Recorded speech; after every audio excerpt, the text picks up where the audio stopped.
The morning of April 8, 1943, dawned crystalline over Caen, France.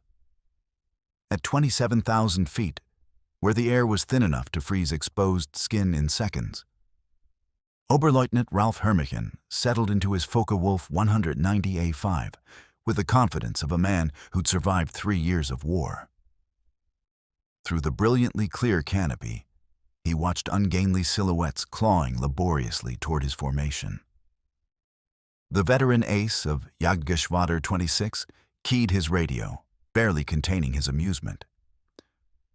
"The Americans have sent us flying milk bottles," he transmitted, watching 16 Republic P-47 Thunderbolts lumber upward in tight formation.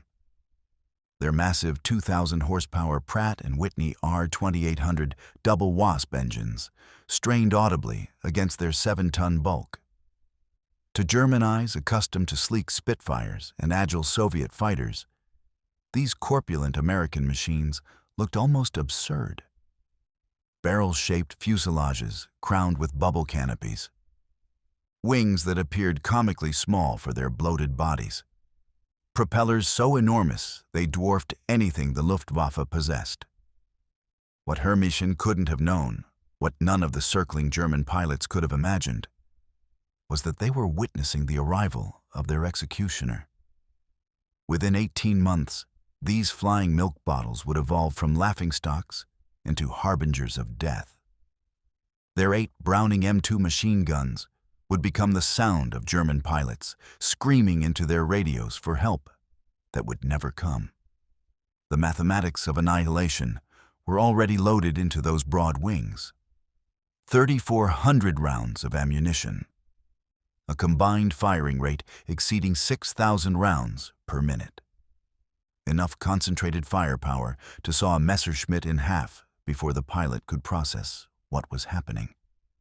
The impossible machine. The transformation began that very morning. Major Donald Blakesley, commanding the 335th Fighter Squadron, spotted the German formation maneuvering for attack.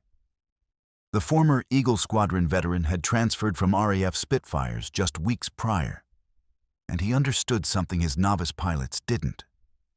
Survival in the P-47 meant forgetting everything conventional wisdom taught about dogfighting. The Thunderbolt violated every principle of fighter design that had dominated aviation since 1914.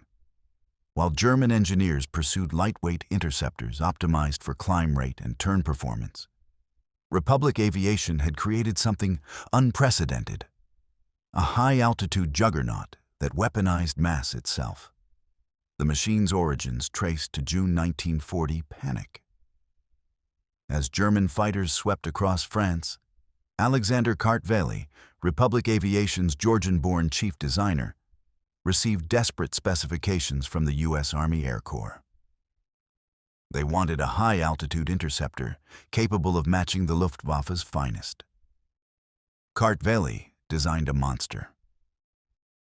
"It will be a dinosaur," he admitted to his design team, studying the massive drawings spread across his desk.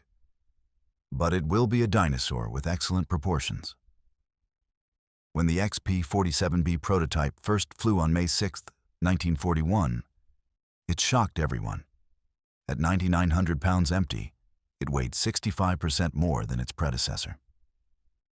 The turbo supercharger system, with its complex ducting snaking through the rear fuselage, gave it a pregnant appearance that sparked immediate mockery.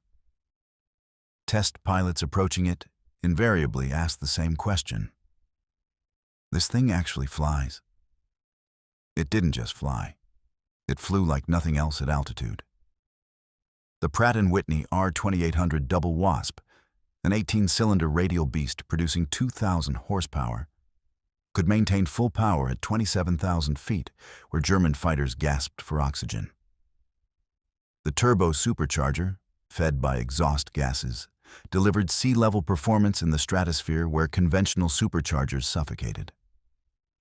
Major Hubert "Hub" Zemke, commanding the 56th Fighter Group during training at Bridgeport, Connecticut, initially despised the aircraft.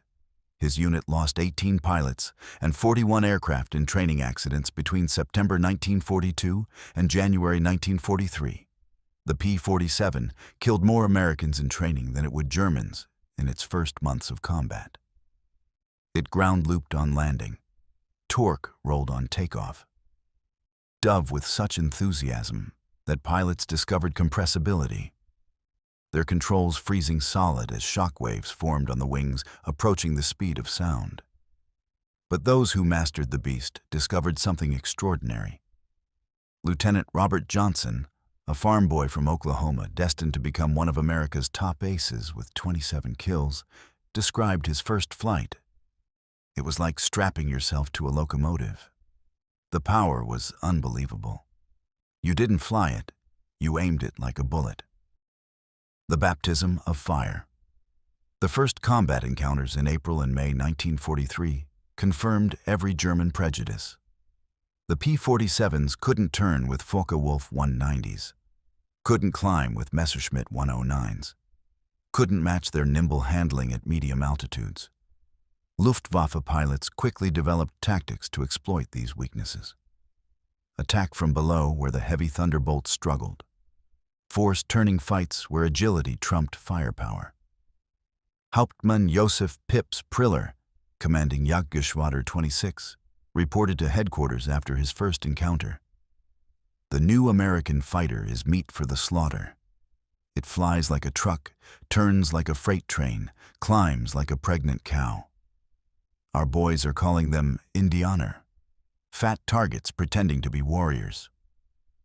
The statistics seem to confirm German confidence.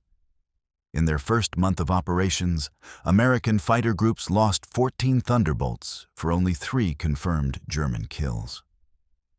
RAF pilots, observing from their Spitfire squadrons, quietly suggested the Americans reconsider their choice of mount. British pilots joked that the best evasive maneuver in a P-47 was to unstrap and run around the roomy cockpit. But something strange was occurring in those early encounters that German intelligence failed to notice. The P-47s, getting shot down, had absorbed incredible punishment before falling. One aircraft returned from a May 4th mission with 21 cannon holes and over 100 machine gun strikes. Damage that would have disintegrated a Messerschmitt or Spitfire. The massive radial engine, lacking vulnerable coolant systems, shrugged off hits that would have stopped liquid-cooled fighters instantly. More significantly, when P-47s got their guns on target, the results were apocalyptic. The Thunderbolt's weapons battery created a convergent zone of destruction unlike anything German pilots had experienced. Unlike rifle-caliber weapons of early war fighters or cannons with limited ammunition, the American fighter could maintain sustained fire for over 30 seconds. An eternity in aerial combat, where engagements typically lasted mere seconds. The day everything changed. The event that would fundamentally alter German perceptions occurred on June 26, 1943, over Lyon, France. It involved 2nd Lieutenant Robert S. Johnson of the 61st Fighter Squadron, and an encounter that would become legendary on both sides. Johnson's formation of 8 P-47s was returning from escort duty when they were ambushed by 16 Focke-Wulf 190s from the 2nd, just JG-26, led by Hauptmann Wilhelm Ferdinand Wutz Galland, younger brother of the famous Adolf Galland. The Germans executed a textbook attack, diving from the sun with overwhelming speed advantage. Johnson's Thunderbolt, flying tail-end Charlie, was caught in the crossfire of multiple attackers. He took catastrophic damage in the first seconds. 20mm cannon shells exploded across his aircraft. The canopy shattered into 1,000,000 fragments. Hydraulic fluid sprayed into the cockpit like arterial blood. The engine cowling was torn away. Fire erupted behind the instrument panel, filling the cockpit with acrid smoke. Johnson, wounded in the nose and leg by shrapnel, tried to bail out. The canopy wouldn't budge. A cannon shell had exploded in the track, welding it shut. He was trapped in a dying aircraft at 27,000 feet. What happened next defied every assumption about combat damage tolerance. Despite having no forward visibility through the oil-covered windscreen, a barely functioning engine that shook violently enough to blur his vision, and controls that responded only intermittently, Johnson managed to level the aircraft and point it toward England. The P-47 continued flying with damage that would have reduced any other fighter to falling debris. Then it got worse. A lone Focke-Wulf 190, flown by an unknown pilot from the Seckers JG-26, discovered the crippled Thunderbolt limping toward the channel at less than 170 miles per hour. Historical research has never definitively identified this pilot, though several names have been proposed based on German combat reports. What followed became one of the most extraordinary encounters in aerial warfare history.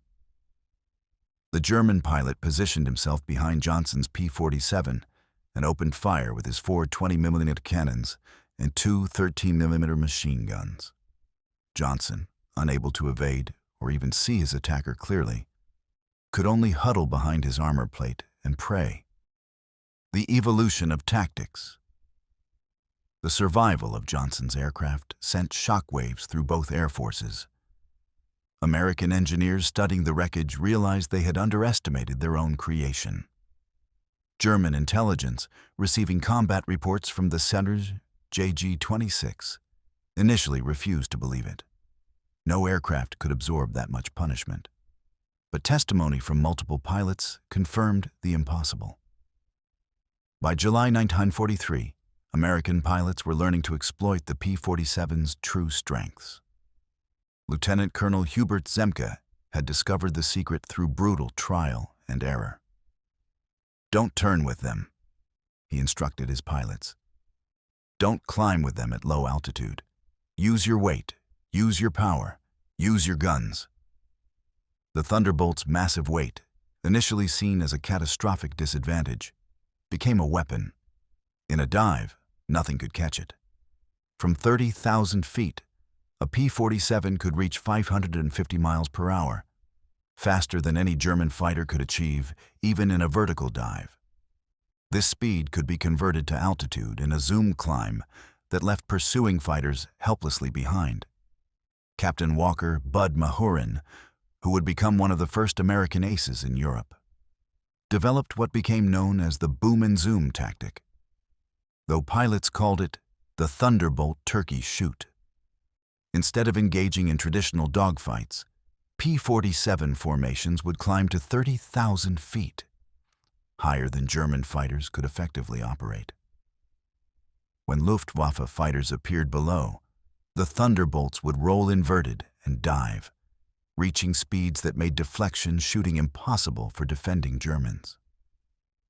At the bottom of these dives, the American heavy machine guns would speak.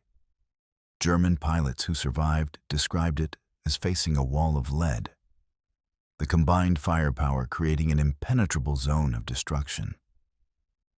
Aircraft caught in this convergence pattern didn't just fall, they disintegrated. The revelation of American firepower. The true revelation of American firepower came during the August 17, 1943 dual raid on Schweinfurt and Regensburg. The deepest penetration into Germany attempted to that date. Major David Schilling, leading the 62nd Fighter Squadron, encountered a formation of Messerschmitt Me-110, Zerstörer aircraft positioning to attack B-17s with their heavy cannons and rocket armament. The twin-engine German fighters, heavily armed but less maneuverable, were the Luftwaffe's specialized bomber killers. Schilling's flight of 4 Thunderbolts rolled into their attack dive from 28,000 feet. Unteroffizier Hinrich Roth, a gunner in one of the Me-110s who survived, later recounted in POW interrogation, "The American fighters came down like hammers from heaven. I opened fire at 800 meters. Good hits. I saw them strike the fighter's wing. The P-47 didn't even wobble. Then he fired. The aircraft ahead of us simply came apart, not shot down, destroyed. Wings separated from fuselage, tails severed, the crew compartment shredded into metal confetti. In 2 seconds, a 110 became nothing. 8 Messerschmitt 110s were destroyed in less than a minute. Each P-47 carried 425 rounds per gun, 3,400 rounds total, weighing nearly 900 pounds. At convergence distance, typically set at 300 yards, all 8 guns' ballistic paths intersected in a zone roughly 6 feet in diameter. Anything in that zone faced 100 half-inch projectiles per second, each traveling at 2,900 feet per second. The ammunition itself was a revelation of American industrial capacity. While German fighters struggled with limited cannon ammunition, typically 120 to 200 rounds for a 20mm weapon, American pilots could maintain fire for over half a minute. The standard combat load mixed armor-piercing incendiary, armor-piercing incendiary tracer, and standard ball ammunition in patterns designed to both destroy and ignite. Lieutenant Colonel Francis Gabby Gabreski, who would become the top American ace in Europe with 28 victories, described the effect. When you hit them with all 8, they don't just go down, they explode. I saw one literally cut in half, the tail falling one way, the nose and wings another. The pilot never knew what hit him. The altitude advantage. By September 1943, the Luftwaffe was discovering another horrifying reality about the P-47. Its performance improved dramatically with altitude while German fighters suffocated. The turbo-supercharged double Wasp engine maintained its rated power output up to 30,000 feet. German fighters, relying on single-stage or two-stage mechanical superchargers, saw their performance degrade significantly above 25,000 feet. Oberleutnant Hans Philipp, one of Germany's most successful aces with 206 victories, encountered this reality fatally on October 8, 1943. Leading Jagdgeschwader 1 against a B-17 formation at 28,000 feet over Bremen, Philipp found his Focke-Wulf 190A6 sluggish and unresponsive in the thin air. The BMW 801 engine, powerful at medium altitudes, was gasping for oxygen nearly 6 miles above the Earth. When P-47s of the 56th Fighter Group dove on his formation from 32,000 feet, the German fighters were sitting ducks. Robert Johnson, now an experienced combat pilot on his way to ace status, was flying at 31,000 feet when he spotted Philipp's distinctive Focke-Wulf with its elaborate nose art. Johnson's combat report was clinical. Open fire at 300 yards, 30-degree deflection, observed strikes along entire fuselage. Enemy aircraft exploded. No parachute observed. Philipp's death sent shockwaves through the Luftwaffe. If one of their best, a man who had survived over 500 combat missions on both Eastern and Western fronts, couldn't survive against the Thunderbolts, what chance did average pilots have? German High Command ordered an immediate investigation into the P-47's capabilities. The report delivered to Reichsmarschall Hermann Göring in November 1943 was sobering. The Thunderbolt service ceiling exceeded 42,000 feet, higher than any German fighter could reach. Its dive speed approached the sound barrier. Its armor included 3/8-inch steel plate behind the pilot, half-inch bulletproof glass windscreen, and armored deflection plates around the engine. Most disturbingly, its rugged construction allowed it to absorb damage that would destroy 3 conventional fighters and still return home. The paddle blade revolution. In January 1944, a new variant began arriving in England that would complete the transformation from laughingstock to nightmare. The P-47D-22 featured a Hamilton standard hydromatic propeller with paddle blades, 13 feet in diameter, with broad chord blades that bit into the air like massive oars. The improvement in climb rate was immediate and dramatic. Where earlier Thunderbolts had climbed at an anemic 2,200 feet per minute at sea level, the paddle blade variants could achieve 3,000 feet per minute, matching or exceeding German fighters at most altitudes. Hauptmann Heinz Knoke of Jagdgeschwader 11, a veteran with over 200 combat missions, encountered the new variants in February 1944 during a bomber interception near Hanover. He wrote in his combat diary, "The fat American fighters have learned to climb. We bounced a formation near Hanover, expecting our usual advantage. They turned into us and climbed with us. When we tried to disengage, they followed us up to 30,000 feet. Schmidt was caught and blown apart, nothing left but smoke and fragments. These are not the same machines we laughed at last year." The paddle blade propeller did more than improve performance. It changed the sound of the Thunderbolt. The distinctive thundering roar created by the blade tips reaching supersonic speeds could be heard from miles away. German ground troops reported being able to identify approaching P-47s by sound alone. A deep, threatening rumble that meant death from above. They began calling it Donnerschlag, thunderclap. The escort missions. By March 1944, P-47s equipped with external fuel tanks could escort bombers deep into Germany. The standard configuration carried two 108-gallon wing tanks or a 75-gallon belly tank, extending range to over 1,000 miles. With the paddle blade propeller providing improved performance even when loaded, Thunderbolts could fight on equal terms immediately after dropping tanks. The Luftwaffe's response was to concentrate on the bombers, hoping to inflict enough losses to stop the American daylight campaign. But this required flying through the P-47 escort screen, an increasingly suicidal proposition. German pilots developed a grudging respect that bordered on fear. Major Gunther Rahl, one of Germany's top aces with 275 victories, mostly on the Eastern Front, survived an encounter with P-47s on March 6, 1944, that left him badly wounded. He later recalled in a post-war interview, "We saw them above us, fat silhouettes against the sun. Someone laughed and said, 'Here come the flying pigs.' Nobody was laughing 30 seconds later. They came down like an avalanche, faster than we could react. The first pass destroyed 3 of our fighters, just gone, transformed into burning debris. Their guns didn't fire in bursts like ours.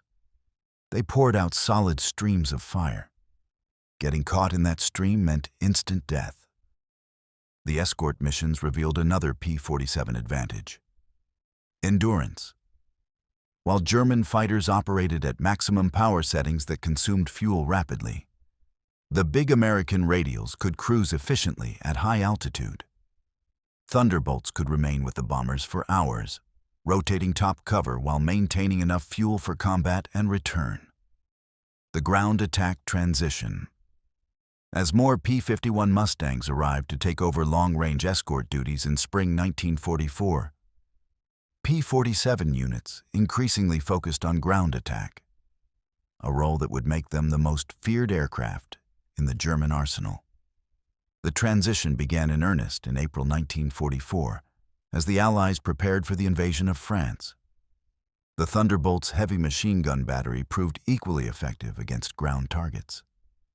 The standard armor-piercing incendiary ammunition could penetrate the top armor of most German vehicles, while the sheer volume of fire could destroy soft targets in seconds.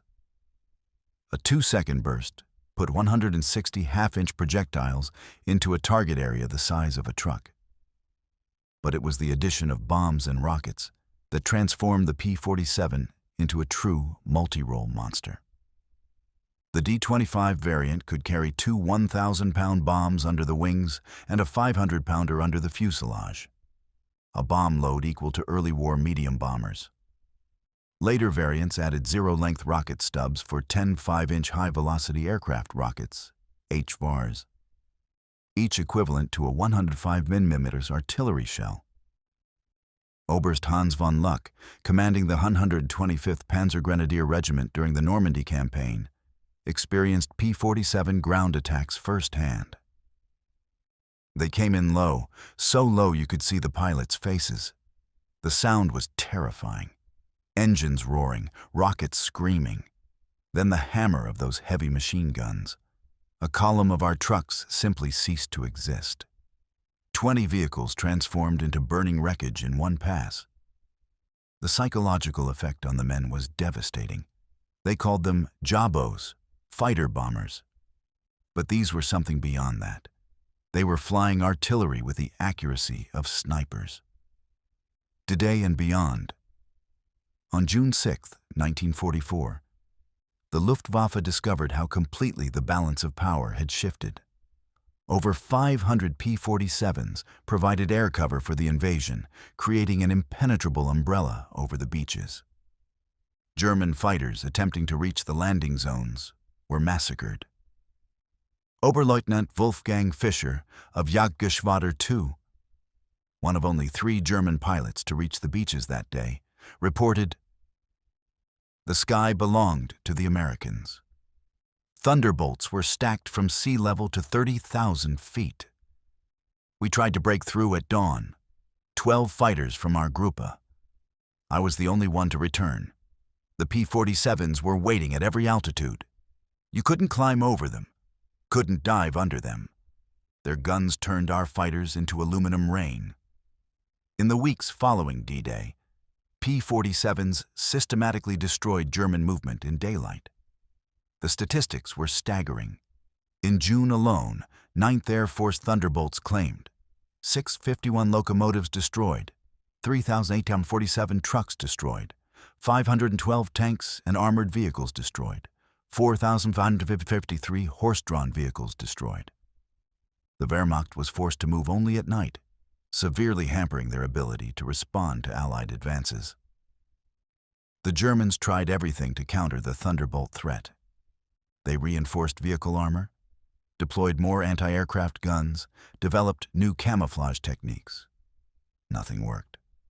The P-47's combination of speed, armor, and firepower made them nearly unstoppable. Even the feared 80mm flak guns struggled to track the fast-moving fighters at low altitude. The Pacific Theater. While devastating Europe, the P-47 was simultaneously proving its worth in the Pacific Theater. The 348th Fighter Group, operating from New Guinea, discovered that the Thunderbolt's qualities were perfectly suited to the vast distances and harsh conditions of the Pacific War. Colonel Neil Kirby, commanding the 348th, developed tactics specifically for the Pacific. On October 11, 1943, Kirby led 4 P-47s against 40 Japanese aircraft over Wewak, shooting down 6 enemy planes himself in a single mission, earning him the Medal of Honor. The Japanese, accustomed to fighting nimble but fragile American fighters, were unprepared for the P-47's combination of firepower and durability. Japanese ace Saburo Sakai, who encountered P-47s over New Guinea, later wrote, "We called them monsters.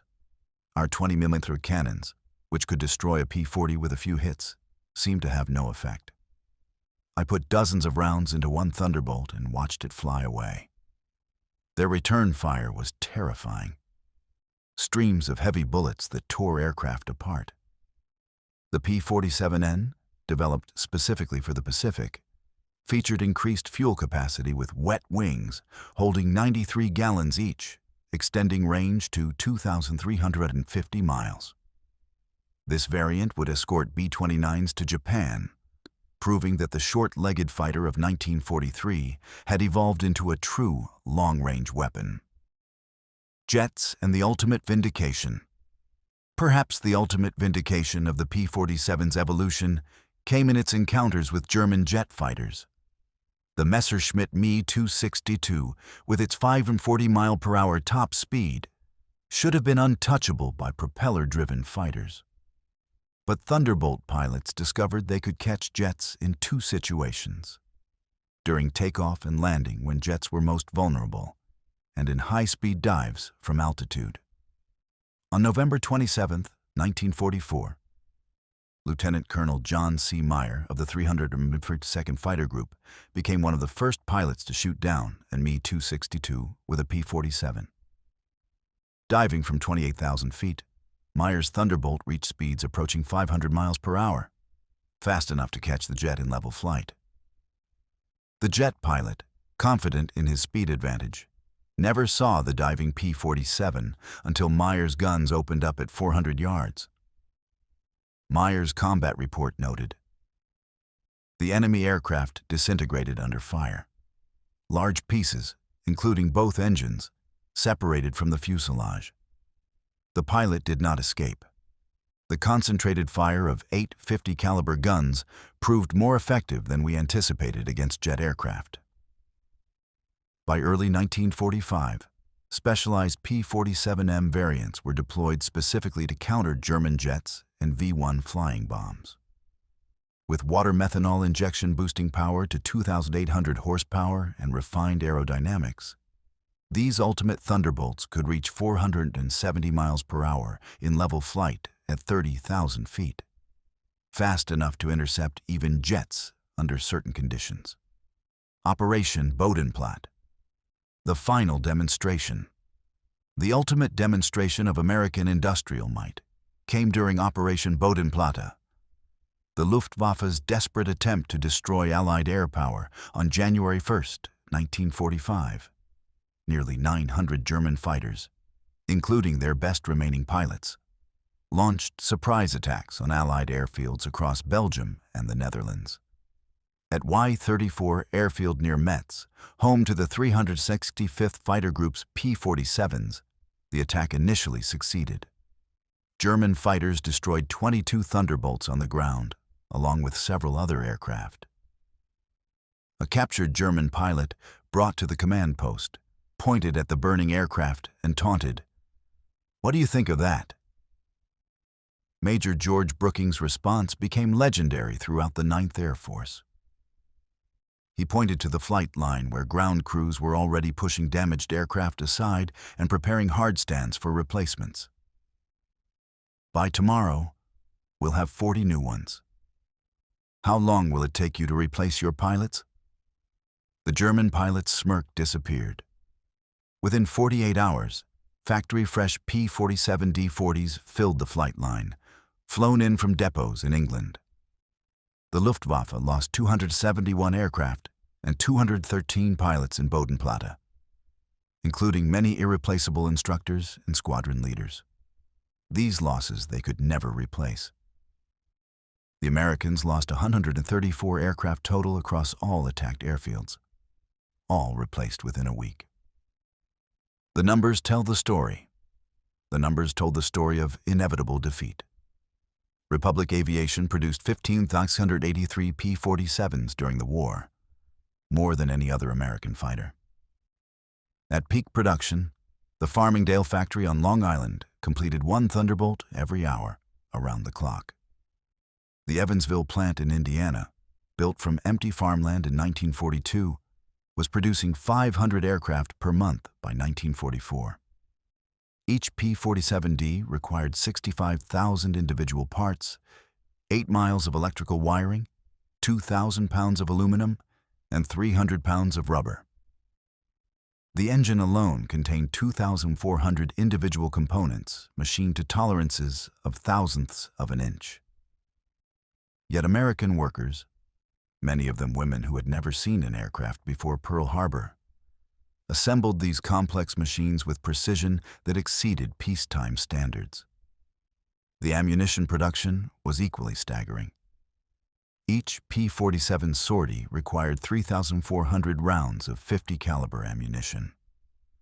With hundreds of Thunderbolts flying daily missions, ammunition consumption exceeded 10 million rounds per month by mid-1944. The Lake City Arsenal in Missouri, one of several ammunition plants, produced 30 million rounds monthly. Each cartridge was manufactured to tolerances measured in 10,000ths of an inch, ensuring reliable feeding through the synchronized gun mechanisms. Even more impressive than aircraft production was pilot training. By 1944, the United States was graduating 30,000 pilots annually from advanced training, more than Germany had trained in the entire war. Each P-47 pilot received a minimum of 400 hours of flight training before entering combat, including 100 hours in advanced fighters. German pilots, by contrast, were entering combat with less than 100 hours total time by war's end. We laughed at them in 1943. We're not laughing now. When you hear those guns, you know death has come calling. The sound haunts us. Mechanical, precise, unstoppable. Like everything American, it's about overwhelming material superiority. They didn't beat us through better tactics or braver pilots. They buried us under an avalanche of steel and lead. By April 1945, the Luftwaffe existed largely on paper. Fuel shortages grounded most aircraft. Experienced pilots were dead or captured. Airfields were cratered ruins.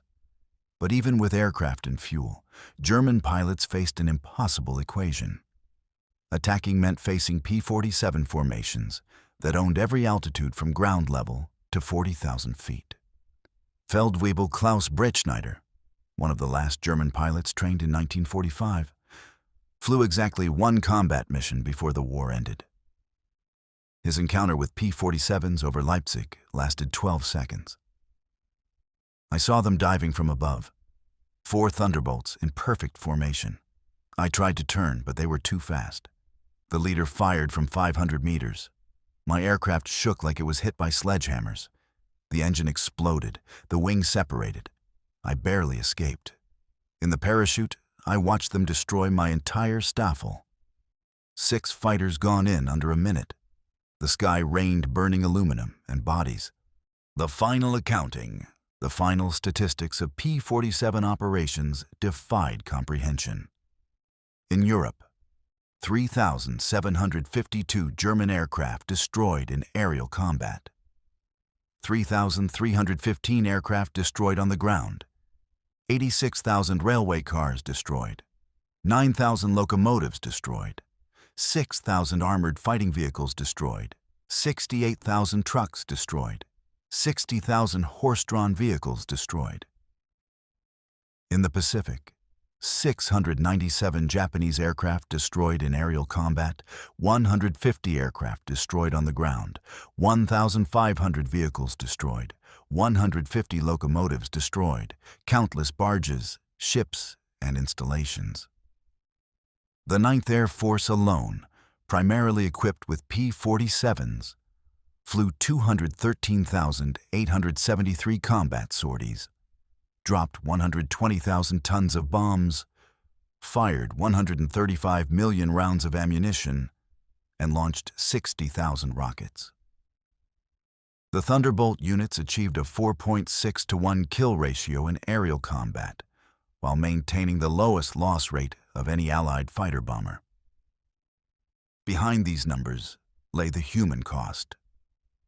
The Luftwaffe lost approximately 28,000 pilots killed in combat against Western Allied forces.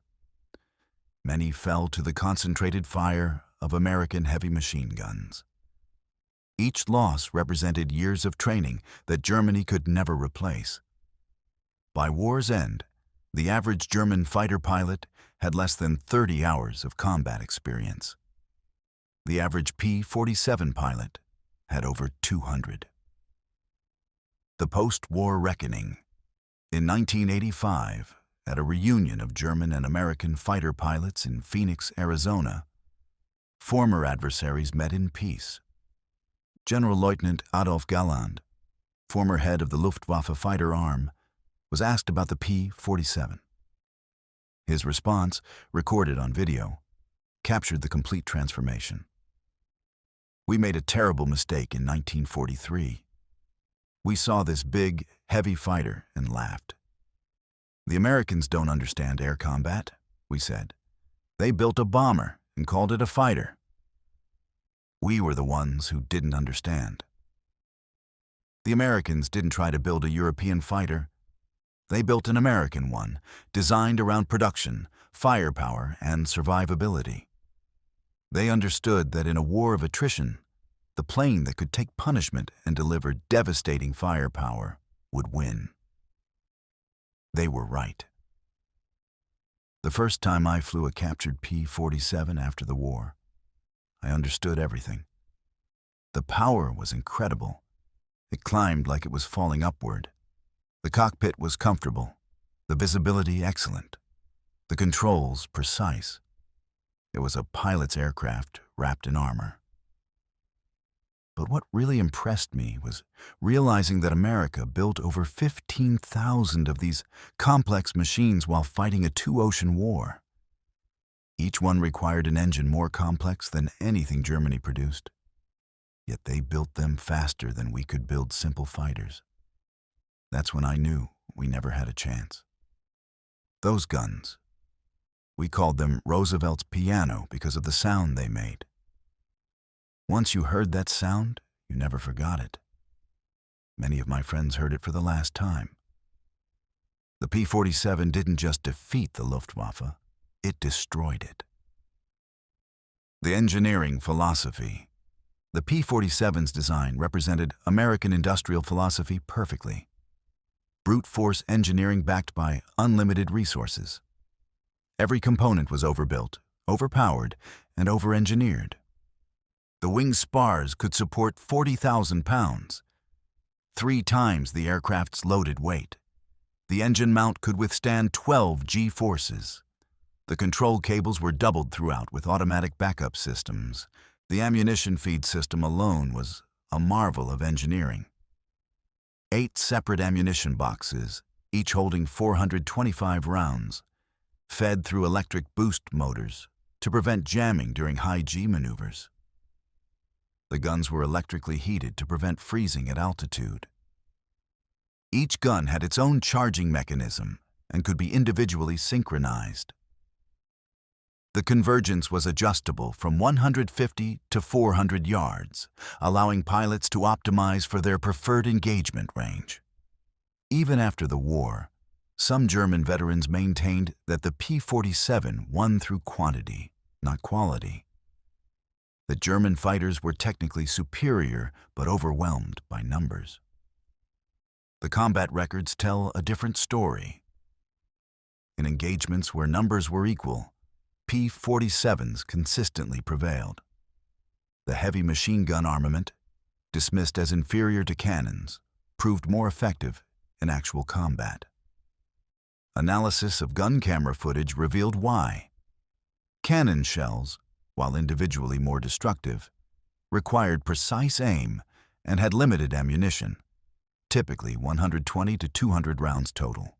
The P-47's weapons created a probability cloud of bullets that guaranteed hits even with imperfect aim. At typical engagement ranges, a 2-second burst put at least 20 rounds into a fighter-sized target, enough to ensure destruction. The ammunition itself was superior. American 50-caliber armor-piercing incendiary rounds used a delayed action fuse that ensured penetration before detonation. The incendiary compound burned at 3,000 degrees Fahrenheit, hot enough to ignite aluminum structure. German 20mm shells, while heavier, often exploded on surface contact, causing spectacular but sometimes superficial damage. The psychological impact. The psychological impact was complete. German pilots developed what medical officers called Jabo fever, physical symptoms of stress appearing when Thunderbolts were reported in the area. Veterans who had faced Spitfires and Hurricanes without fear became physically ill before missions against P-47s. The distinctive thunder of approaching Thunderbolts caused panic among ground troops, who knew that survival meant finding cover immediately.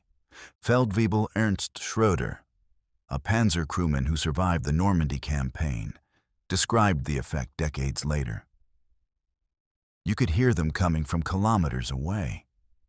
That deep, rumbling roar that made your chest vibrate. Then you'd see them, dark silhouettes against the sky. And you knew you had maybe 30 seconds to abandon your vehicle and find a hole. The ones who froze, who thought they could fight back, they didn't survive. The P-47 wasn't just a weapon. It was a force of nature. You couldn't fight it. You could only hide and pray it passed over you. The museum display at the United States Air Force Museum in Dayton, Ohio, a restored P-47D sits among other legendary fighters. Its placard lists specifications and battle honors. But the real story is told by a small display case containing spent .50 caliber shells and a strip of gun camera film showing a Focke-Wulf 190 disintegrating under fire. Below the display is a quote from an unnamed German pilot, taken from a 1945 interrogation report. "We laughed when we first saw them. Fat, ugly American fighters that couldn't turn, couldn't climb, couldn't fight. We stopped laughing when we realized they didn't need to turn or climb. They just pointed those guns at you and you ceased to exist." The laughter died with our comrades. The legacy. The P-47 Thunderbolt entered combat as an object of derision and ended the war as an instrument of annihilation.